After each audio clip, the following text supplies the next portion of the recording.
Monsieur Alauzet. La parole est maintenant à Madame Jeannine Dubié pour le groupe RRDP pour 5 minutes.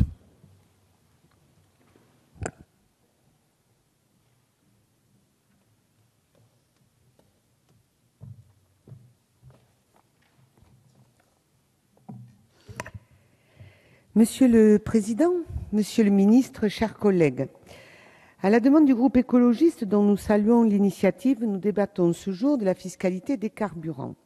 Le sujet n'est pas anodin, les véhicules diesel sont surreprésentés dans le parc automobile européen. En France, le diesel représente aujourd'hui plus de 70% des immatriculations. Il ne représentait que 10% du parc en 1980. Et c'est bien la fiscalité spécifique qui lui a été appliquée en France qui renforce l'idée, d'ailleurs fausse, que ces véhicules sont plus performants au plan énergétique et environnemental car ils consomment moins et moins cher. Si cette fiscalité avantageuse sur le gazole trouve son origine historique dans la politique mise en place en France en réaction au premier choc pétrolier, elle est désormais obsolète. Le gouvernement a donc décidé d'y travailler dès le début du quinquennat pour des considérations de santé publique et d'abord dans le cadre en 2013 du comité pour la fiscalité écologique chargé de formuler des propositions pour l'élaboration de la loi de finances pour 2014. Le CFE, qui était présidé par l'économiste Christian Depertuis, dont nous soulignons l'engagement, a d'abord recommandé un rééquilibrage de la taxation essence-diesel ainsi que l'introduction d'une composante carbone, la nouvelle contribution climat-énergie ou taxe carbone sur la période 2015-2020. Évoquons d'abord le rééquilibrage essence-diesel. Lors de l'adoption de la loi des finances pour 2015, la représentation nationale a voté le relèvement de la taxe intérieure de consommation applicable au gasoil.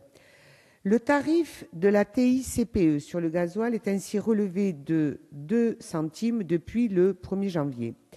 La part du produit de cette taxe, qui sera affectée à l'Agence de financement des infrastructures de transport de France, est fixée à 1,139 million d'euros pour l'année 2015.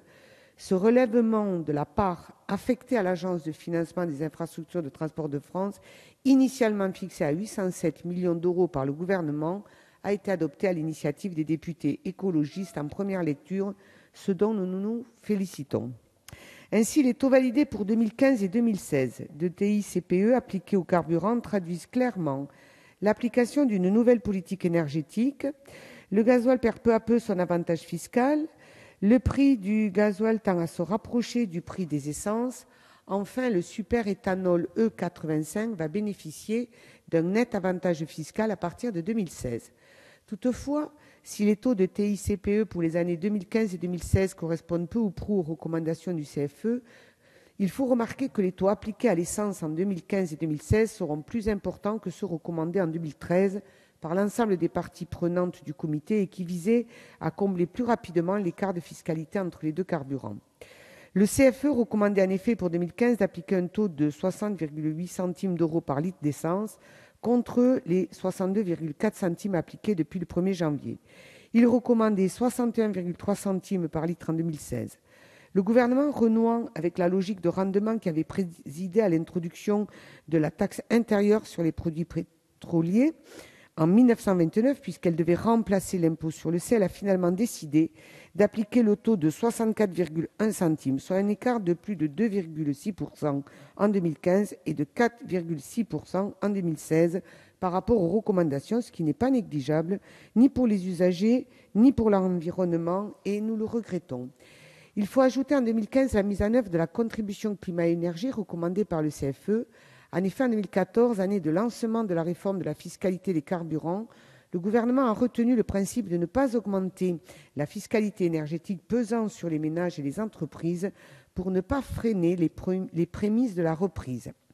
La nouvelle contribution climat-énergie a pour principal objectif l'application du principe pollueur-payeur et l'introduction d'une évolution des comportements pour se préparer à une éventuelle diminution des ressources disponibles. Cette nouvelle taxe, qui concerne toutes les énergies fossiles, s'ajoute à la TICPE et est par ailleurs soumise à la TVA au taux plein de 20%. Le taux de la taxe carbone pour 2015 et 2016 contribue ainsi clairement à la nouvelle orientation de la politique énergétique française Le gasoil est sensiblement plus taxé que les essences, ce qui accentue la baisse de son avantage fiscal. Le superéthanol E85, carburant issu majoritairement de la biomasse, va bénéficier d'un nouvel avantage économique. Ainsi, les variations de TICPE et la mise en œuvre de la contribution climat-énergie traduisent une sensibilité environnementale plus affirmée de l'État.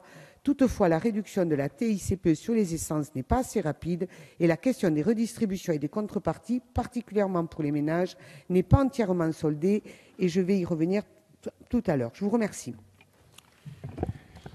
Merci.